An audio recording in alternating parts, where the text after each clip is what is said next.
Welcome to the Hard Hat Training Series. Today we're going to talk about the safe operation of front-end loaders, also commonly referred to as wheel loaders, pay loaders, bucket loaders, skip loaders, scoops, and shovels.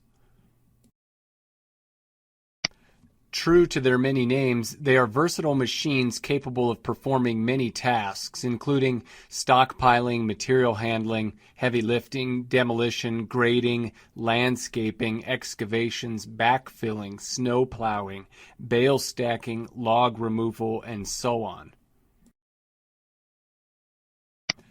During this presentation, we will take a look at the functionality and components of a front-end loader.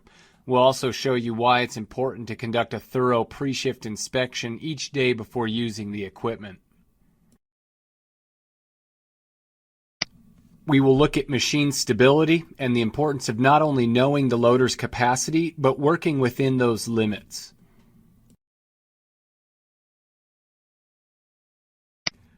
We'll emphasize the importance of planning each job and setting up the machine and site properly to avoid hazards and obstacles around the work site.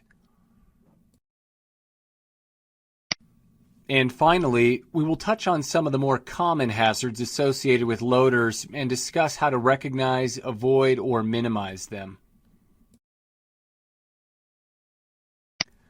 By the time you complete this training with both the written and practical exams, you should be better prepared to safely operate a loader.